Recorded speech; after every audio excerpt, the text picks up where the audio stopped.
Hey guys, my fiance has just finished the 30-day glute challenge and I'm here to show you the results. It's very similar to the other squat challenges you might have seen, but this has some extra exercises thrown in as well. So her starting weight was 61.8 kilos, waist was 29.75 inches, 37.5 inch bum and 21.5 inch thighs.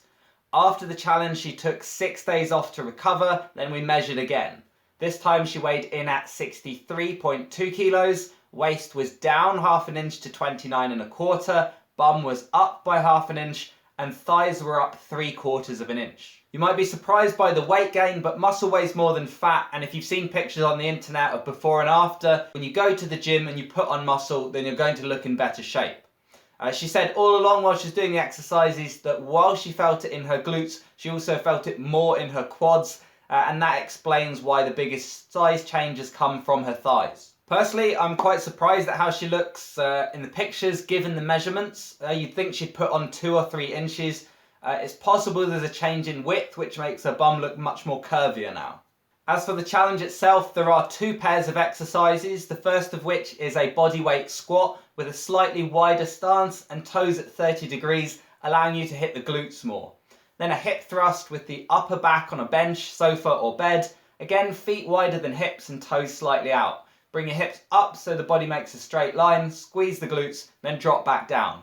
The second pair of exercises is a Bulgarian split squat, resting the back foot on a surface no more than knee height and coming down so the front thigh is parallel to the ground.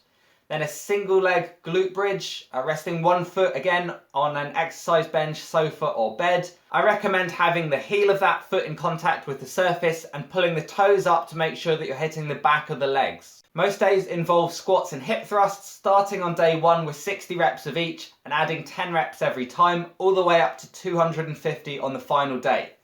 Don't panic, that's not all in one go. You can break it up into sets of 20 to 50 reps with a short break in between. The other pair of exercises go from 25 reps per leg on day 4 up to 50 reps per leg on day 27. Exercises are done 6 days a week, leaving 1 day for rest.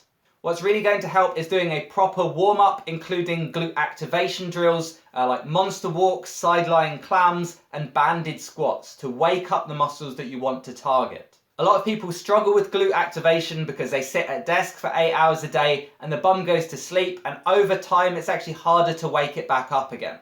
If you're going to try this challenge, make sure your technique is correct as well. Look at tutorial videos on the internet, film yourself and watch it back to make sure it's right, or find someone who knows what they're doing and ask them to check your form.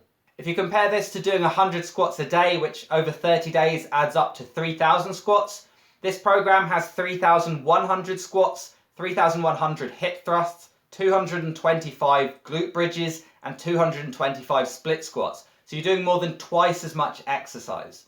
Remember as well that these are body weight exercises, so the more you weigh, the greater the resistance and the harder it's going to be.